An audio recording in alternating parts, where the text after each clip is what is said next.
My wife's contempt was sealed in a $10 gift card on my birthday. For a meal that matches your ambitions, her note said. Little did she know what ambitions truly burned inside me.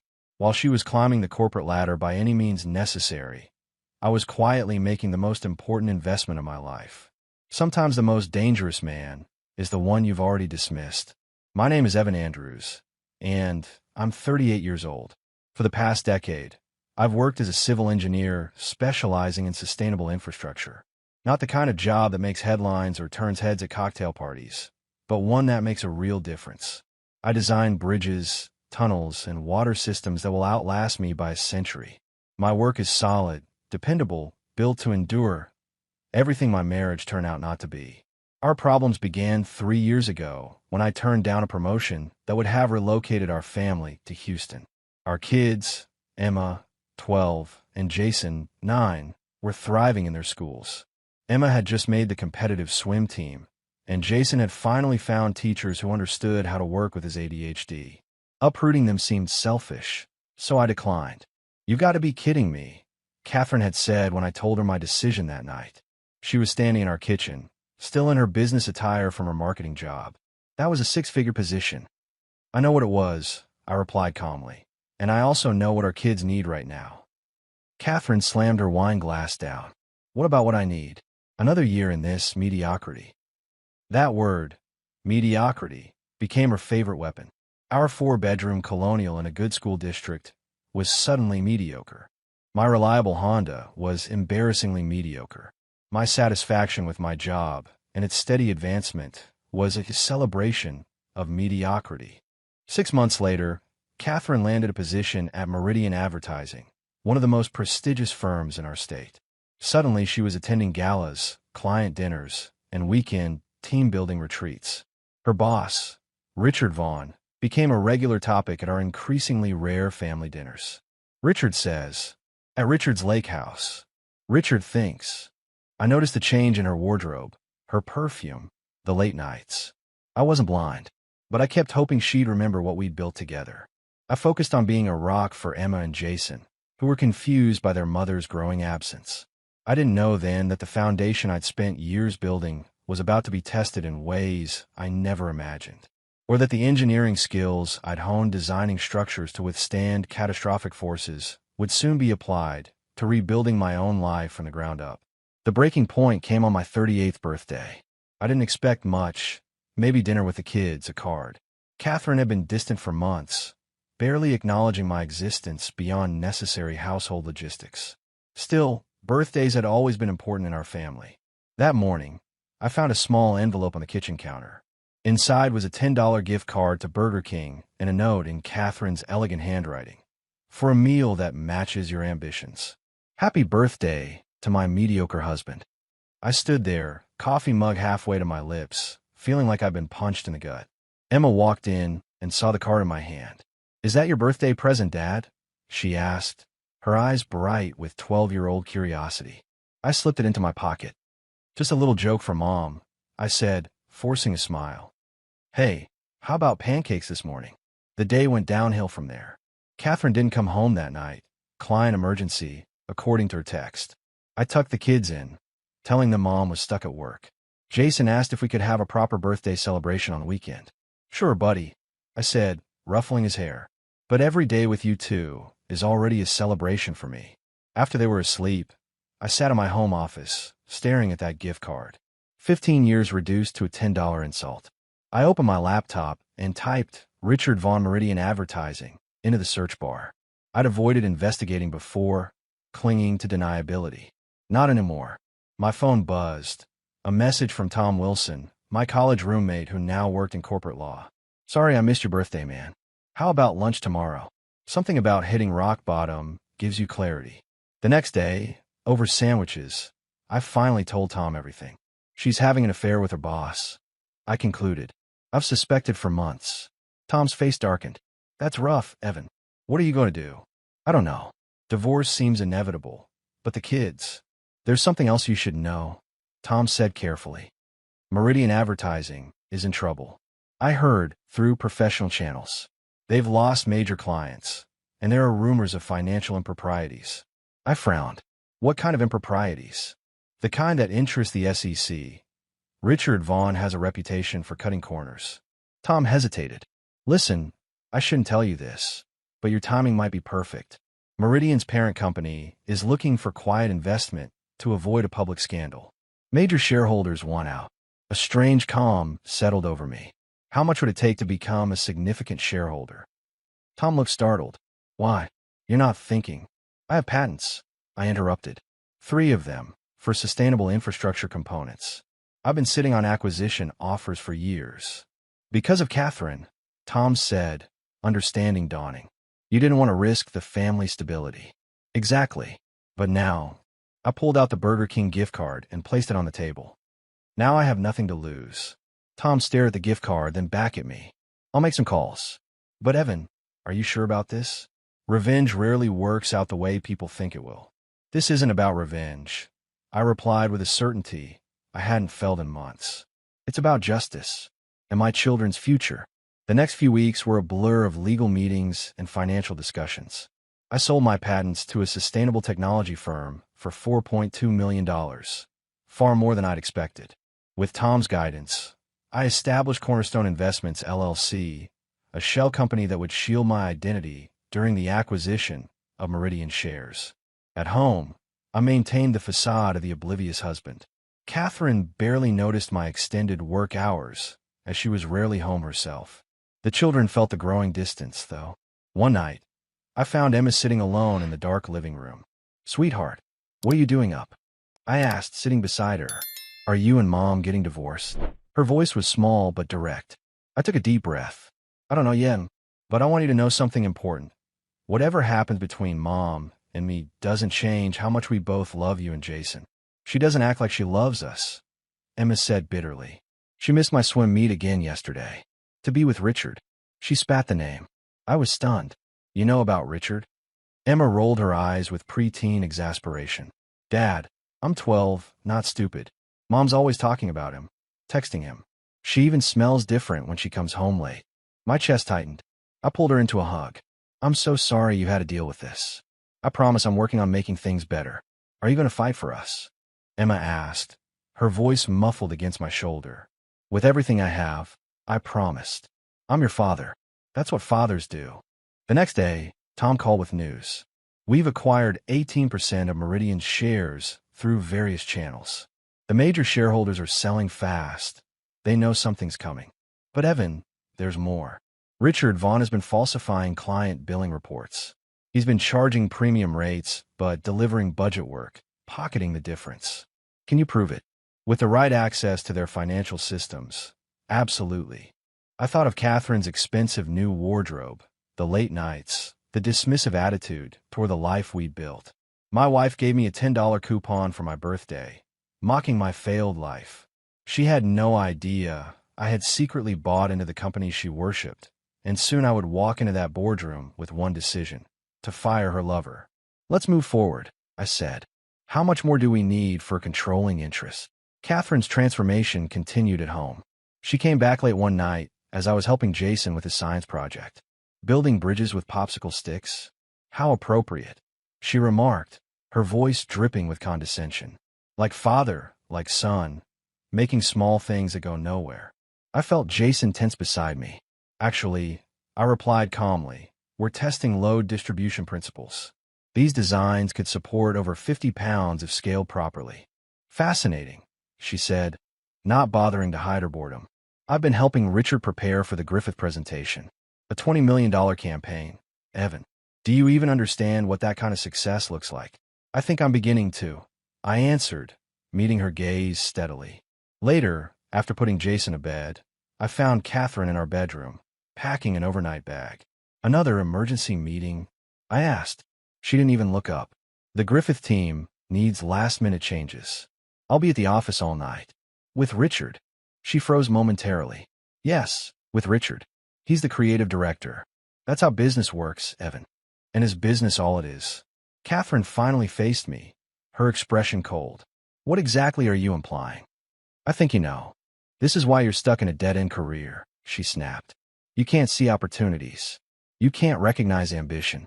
You're so content with your mediocre life that you want to drag me down with you. I refused to take the bait. The children miss you. They'll understand someday, she said, zipping her bag closed. Success requires sacrifice. After she left, I logged into my secure email account. Tom had sent the latest report. Cornerstone now controlled 26% of Meridian's parent company shares. The quarterly board meeting was in 3 weeks. With just 5% more, I could force a vote of no confidence in Richard Vaughn's leadership. I made another call that night, to a private investigator recommended by Tom. I needed concrete evidence of the financial improprieties, but also of Catherine and Richard's affair. Not for revenge, but for protection in the inevitable custody battle to come. The pieces were falling into place. I'd spent my career building structures strong enough to withstand storms. Now, I was constructing something else, a future where my children would be protected, and where the truth would finally come to light. The quarterly board meeting of Meridian's parent company was scheduled for a Tuesday morning at their downtown headquarters. By the previous Friday, Cornerstone Investments had secured 34% ownership, more than enough to force a vote. Tom had briefed me thoroughly on corporate protocol, but nothing could fully prepare me for what was coming. I arrived early, dressed in a tailored suit that Catherine had never seen, part of my new wardrobe for this new chapter of my life.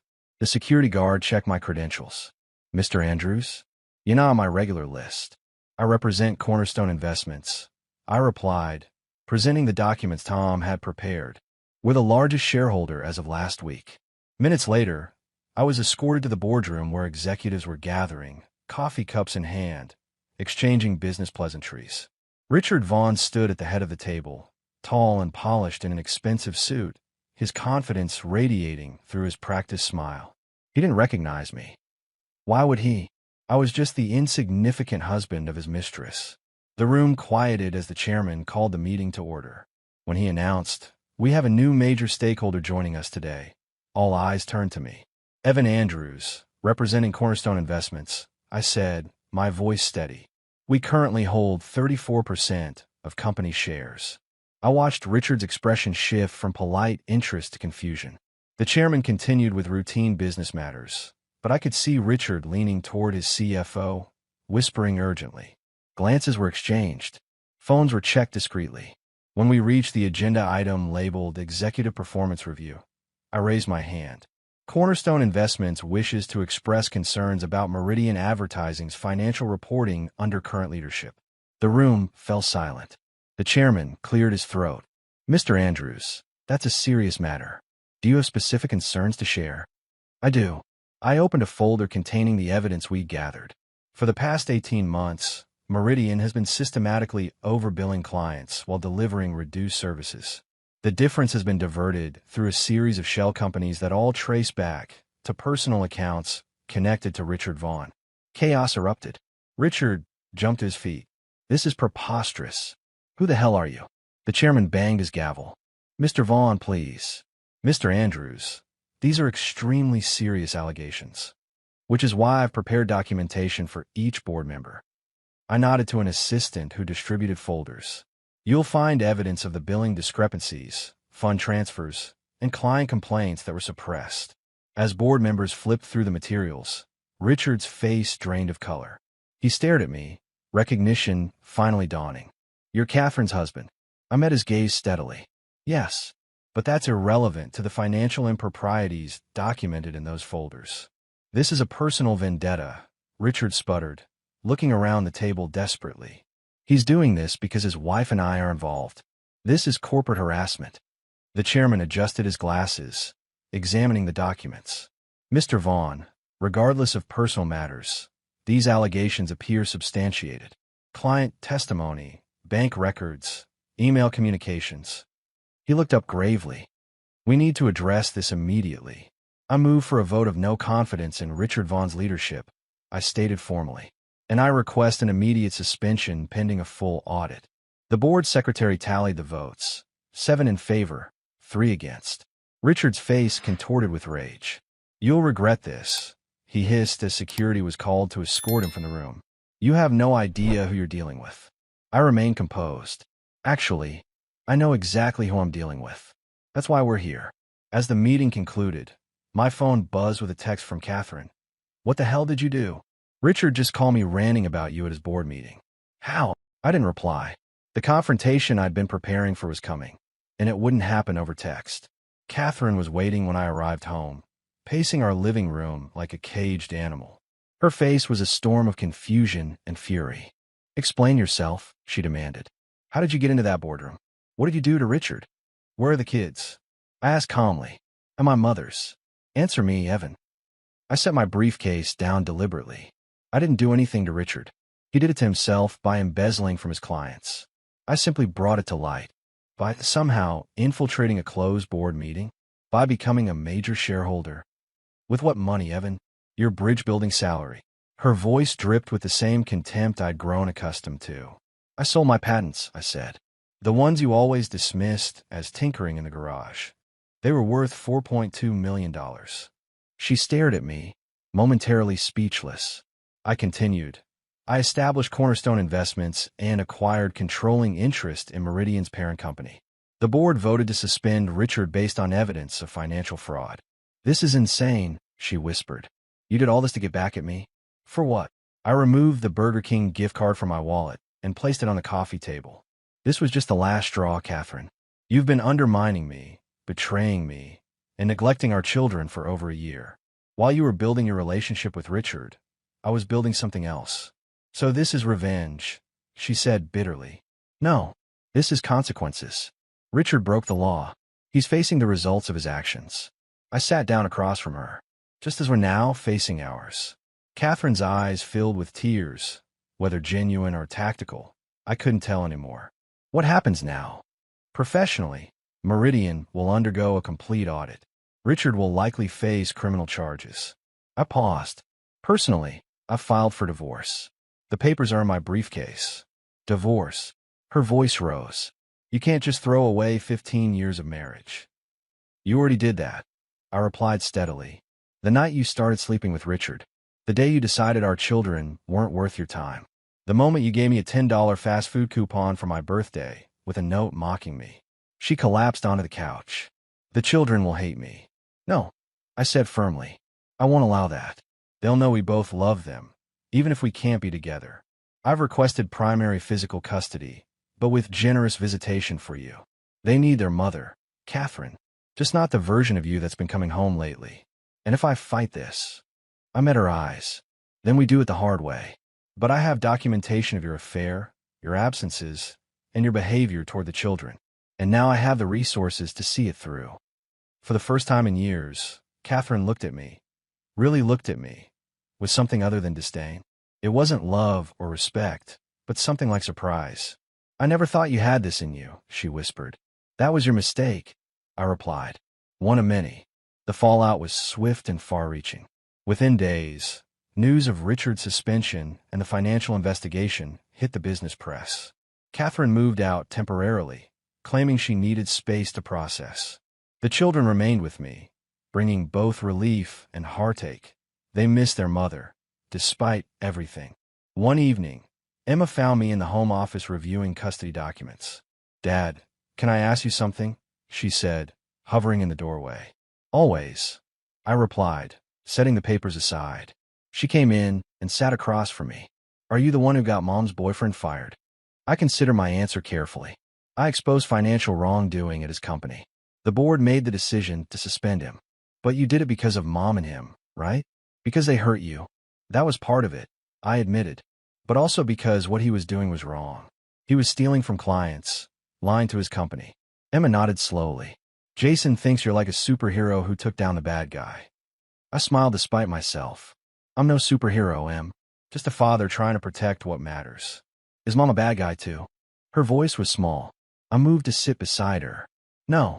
Your mom made choices I don't agree with. Choices that hurt our family. But she loves you and Jason. That hasn't changed. She's been calling me a lot. Crying sometimes. My heart tightened. What does she say? That she made a mistake. That she wants to come home. Emma looked up at me. Is she going to? Not to live, no. But she'll always be part of our lives as your mother. The next morning, Richard Vaughn made his move. I received an email from my bank. Someone had attempted to access my accounts using personal information that should have been private. Then Tom called. Evan, someone's trying to dig up dirt on Cornerstone. They've been reaching out to former colleagues, even your old professors at engineering school. Richard, I said. He's desperate. Likely. But there's more. Catherine filed a countersuit to your divorce petition, claiming you used marital assets without consent to fund Cornerstone. She wants half of everything. I took a deep breath. She's working with him. It appears so. Her filing mentions undue emotional distress and calculated public humiliation. She's playing the victim, Evan. I thought of the kids, especially Emma's questions. Let them dig. We've done everything legally. But Tom, I need to end this quickly for my children's sake. We could release the photos from the PI, Tom suggested. The hotel meetings, No, I interrupted firmly. I won't expose my children to that kind of public spectacle. There must be another way. Later that day, I received a text from an unknown number. This isn't over. You've destroyed what I spent years building. I'll do the same to you. It was followed by a photo of my house, taken that same day from across the street. Instead of fear, I felt a cold, clear resolve. Richard had crossed another line. This wasn't just about business anymore. He was threatening my home, my children's safety. I called the police immediately, then my security consultant. By nightfall, I had a protection detail and new security system installed. I wouldn't be intimidated. Not when my family was at stake. The hearing for the temporary custody arrangement was scheduled for Thursday morning. As I prepared to leave for court, Catherine arrived unexpectedly at the house. We need to talk, she said, looking uncharacteristically subdued in a conservative dress, her usual designer style replaced by something more appropriate for family court. I'm doing court in an hour, I replied, checking my watch. That's why I'm here. Call off the lawyers, Evan. We can work this out privately. I studied her face. The last I heard, you were demanding half of Cornerstone and filing complaints about emotional distress. She had the grace to look embarrassed. Richard was advising me. He was angry, pushing for aggressive action. And now, Catherine sighed. Now he's facing criminal charges for embezzlement. His reputation is ruined. And I've realized I've been misguided. That's one word for it, I said, but without malice. I don't want to fight you for the children, she continued. You're right. You should have primary custody. I wasn't present for them, even before everything. I see that now. I regarded her skeptically. What changed? Emma called me yesterday. She asked if I loved you and the kids, or if I only loved Richard and being important. Catherine's voice broke slightly. Hearing my 12-year-old daughter question my love for her, it broke something in me, Evan. Made me see what I've done. Despite everything, I felt a pang of sympathy. The children need their mother, Catherine. That's never been in question. But do they need a mother who betrayed their father? Who chose status over family? She wiped away a tear. I don't expect forgiveness, but I'm asking for a chance to rebuild my relationship with Emma and Jason. On your terms. I considered her words carefully. This was the woman who had mocked me, betrayed me, threatened legal action against me. But she was also the mother of my children. Here's what I propose, I said finally. We cancel today's hearing. I maintain primary custody. You get regular visitation, supervised at first, then we'll see. We divide our assets as originally outlined in my filing, and you drop all claims against Cornerstone. And Richard, she asked quietly, I'll continue cooperating with the financial investigation. That's non-negotiable. But I won't actively use the personal evidence, unless he continues to threaten me or the children. Catherine nodded slowly. He sent me a message last night. He's leaving the country for a while. Some consulting position in Dubai. Convenient timing. I noted. Will you be joining him? No, she said firmly. My place is here, trying to earn back my children's trust, even if I've lost yours forever. As we walked toward our separate cars, Catherine paused. The Burger King card, that was cruel. I'm sorry, Evan. You deserve better. Yes, I agreed simply. I did. And so did our children. 6 months passed. The seasons changed, and so did our lives. Richard Vaughn ultimately settled with the SEC and avoided jail time, but his career in advertising was effectively over. The last I heard, he was working for a marketing firm in Dubai, far from the prestigious position he'd once held. Catherine and I finalized our divorce with surprisingly little conflict. True to her word, she focused on rebuilding her relationship with the children, showing up consistently for weekend visitations, school events, and Emma's swim meets. She found a job at a smaller agency, humbler than Meridian, but better aligned with her actual skills than her ambitions. Cornerstone Investments grew under careful management. I remained a significant shareholder in Meridian's parent company, but stepped back from active involvement once new leadership was established. My focus stayed where it belonged, on Emma and Jason, and on rebuilding our sense of family. One crisp Saturday in October, I was helping Jason practice soccer in the backyard when Catherine dropped Emma off from her swim competition. "Dad, I got second place," Emma called, racing across the yard with her medal. "That's fantastic." I hugged her, genuinely proud. Catherine approached more slowly, hands in her coat pockets. She dropped 2 seconds off her best time. "The coach says she has real potential for regional competitions. We should celebrate," I said. Jason and I were planning to grill burgers for dinner. "Would you like to stay?" The question surprised even me. 6 months ago, I couldn't imagine voluntarily sharing a meal with her. Catherine looked equally shocked. I'd like that, if it's okay with the kids." Emma and Jason eagerly agreed, and soon the 4 of us were gathered around the patio table. The conversation was cautious, but not strained. We discussed school projects, swim meets, and Jason's upcoming science fair. As Catherine helped clear the plates, she paused. "This is nice, seeing you with them. You've always been the strong one, the steady one. I just couldn't see it before." "I was always the same person," I replied. "You just wanted something different." She nodded slowly. "I did. And I lost everything that actually mattered chasing it." "Not everything," I said, glancing toward the kids who were now playing with the neighbor's dog in the yard. "You're still their mother. That hasn't changed."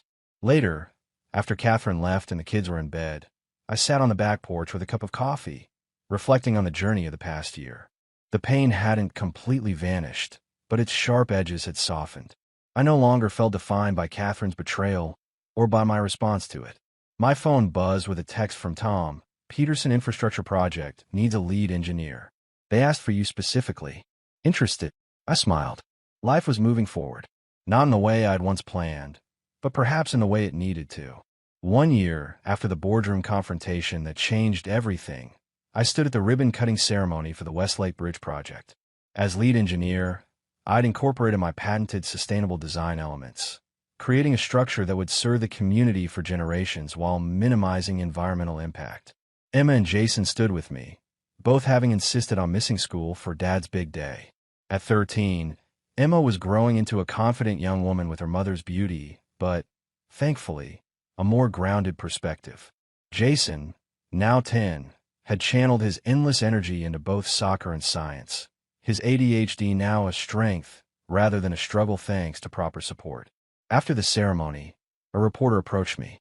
"Mr. Andrews, you turned down several higher-profile projects to lead this local bridge construction. Why?" I glanced at my children before answering. "Because some things matter more than prestige. This bridge connects communities, including the one where my children are growing up. What could be more important than that?" Later that evening, we celebrated with pizza at home. Catherine joined us briefly, bringing congratulatory cupcakes before heading to her evening class. She'd returned to school for a degree in graphic design, rebuilding her career on genuine talent rather than connections. After the kids went to bed, I sat in my home office finalizing plans for Cornerstone's newest initiative, a scholarship fund for engineering students from disadvantaged backgrounds. The foundation would be named after my father, who had taught me that true strength isn't measured by titles or bank accounts, but by the lives you impact and the principles you uphold. My phone buzzed with a text message. It was from Richard Vaughn. "Heard about your bridge project. Impressive work. Perhaps I misjudged you." I considered responding, but ultimately set the phone aside. That chapter was closed. I had nothing left to prove to Richard, to Catherine, or to anyone else. The Burger King gift card still sat in my desk drawer, not as a reminder of humiliation, but as a milestone marking the moment when I'd reclaimed my life. Catherine had given me that $10 coupon thinking she was mocking my failed life. She never knew that her cruelty would spark not revenge, but renaissance. I now understood that the real measure of a man isn't how he handles success, but how he responds to betrayal and disappointment. Not with bitterness or brutality, but with strategic resolve and unwavering principles. As I closed my laptop and turned out the office light, I felt something I hadn't experienced in a long time, complete peace with the path I'd chosen and the man I'd become. Not perfect, certainly, but authentic. Not defined by others' expectations, but by my own values. And in the end, that was the greatest victory of all.